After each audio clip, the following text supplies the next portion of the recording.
Shalom, Bapak, Ibu, dan saudara-saudara yang terkasih di dalam Tuhan. Kebenaran saat ini berjudul Perbuatan Baik. Saudara-saudara, di dalam Injil Matius 22, ketika Tuhan Yesus mengemukakan hukum yang terutama atau hukum kasih, agar kita mengasihi Tuhan Allah kita dengan segenap hati, segenap jiwa, dan segenap akal budi, dan mengasihi sesama kita seperti diri kita sendiri.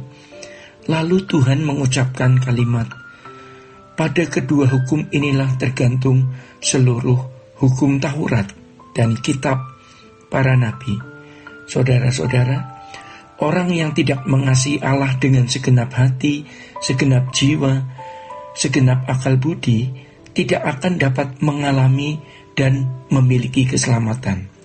Memang, bukan karena perbuatan baik kita selamat, sebab perbuatan baik menurut standar Allah tidak akan dapat dilakukan oleh manusia, dan Allah juga tidak akan menuntut apa yang tidak dapat dilakukan manusia dengan kekuatannya sendiri. Saudara-saudara, perbuatan baik menurut standar Allah adalah kesempurnaan seperti Bapa. Yesus pernah mengucapkan kalimat di dalam Lukas 18 ayatnya yang ke-18. Tidak ada yang baik selain Allah. Kata baik yang dimaksud oleh Yesus adalah kebaikan menurut standar Allah.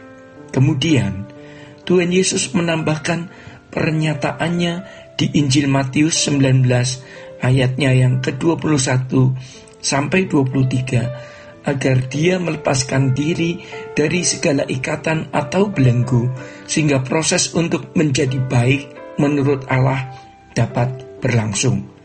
Dengan kalimat lain, ia harus mengasihi Allah dengan segenap hati, jiwa, akal budi, dan kekuatan.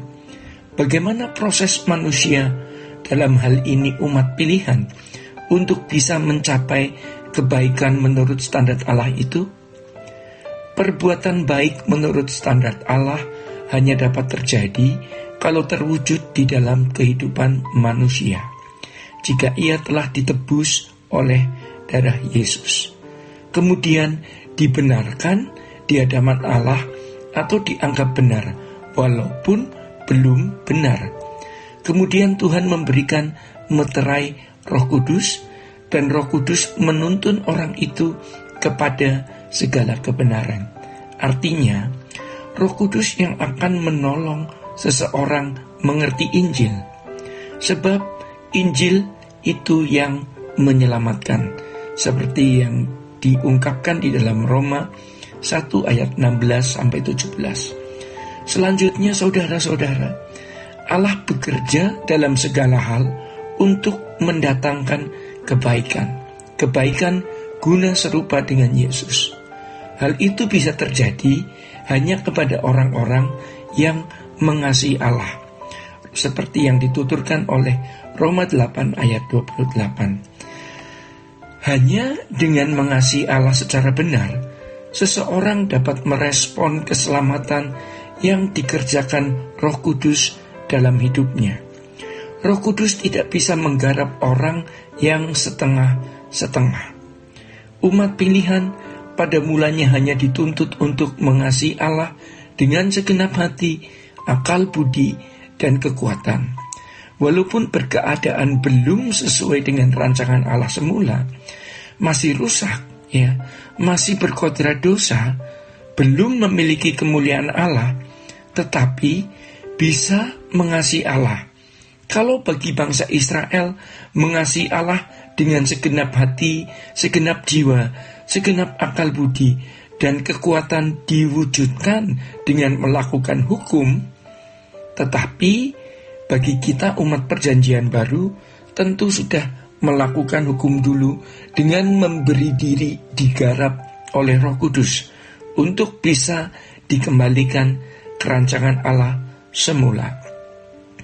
Maka dari itu, saudara-saudara, sehebat apapun seseorang, kalau ia tidak menemukan kemuliaan Allah yang hilang, ia pasti menyesal.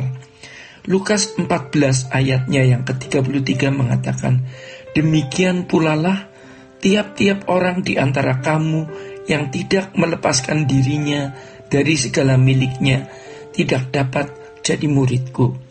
Artinya, tidak bisa menerima penggarapan Tuhan. Tuhan Yesus pun tidak mendadak jadi sempurna, ya.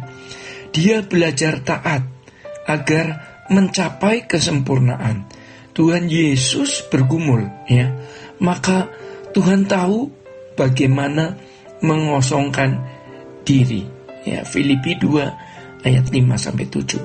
Jadi orang yang mau diubahkan oleh Allah haruslah yang mengasihi Allah lebih dari mengasihi siapapun dan apapun. Tuhan tidak bisa memuridkan atau mengubah orang yang tidak mengasihi Dia dengan segenap hati, jiwa, akal budi, dan kekuatan. Maka dari itu, Bapak Ibu yang dikasihi Tuhan dan saudara-saudara semua, jangan sampai kita terlanjur mengasihi dunia atau objek apapun dan siapapun lebih dari Tuhan, ya, sehingga kita tidak akan pernah bisa digarap oleh Allah dengan baik untuk mengalami dan memiliki keselamatan. Iblis itu cerdik, saudara-saudara. Pengalamannya bermiliar atau bertriliun tahun, ya. Iblis mengupayakan orang-orang Kristen yang mestinya menjadi umat pilihan ini untuk menunda bertobat dan mengambil keputusan untuk mengasihi Tuhan, sehingga mereka bisa terkunci dalam belenggu atau ikatan, dan mereka tidak akan mampu mengasihi Tuhan dengan segenap hati, segenap jiwa, segenap akal budi, dan segenap kekuatan. Ini dapat berlaku bagi siapa saja.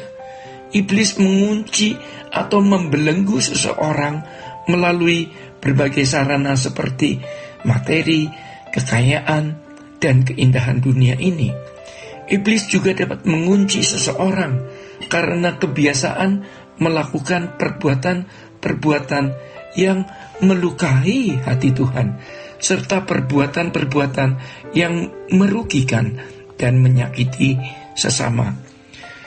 Bapak, Ibu, dan saudara-saudara yang terkasih di dalam Tuhan, hanya dengan hati yang mengasihi Tuhan, dengan segenap hati, jiwa, dan akal budi, maka seseorang bisa mengimbangi kasih Allah yang tiada batas dan bisa berinteraksi dengan Allah. Allah tidak mungkin berinteraksi dengan orang yang tidak serius mengasihi Dia. Kita seharusnya berani mengatakan, aku mengasihi Engkau Tuhan. Aku belum sempurna, tapi aku bisa mengambil keputusan mengasihi Tuhan. Aku mengambil keputusan untuk tidak mencintai dunia. Aku mengambil keputusan mengubah selera hidupku. Saudara-saudara, pada kesempatan ini kita mau bertobat, ya. Jangan menyia-nyiakan kesempatan yang ada. Bapak, Ibu, dan saudara-saudara, demikian kebenaran saat ini. Tuhan Yesus memberkati. Sola Gracia.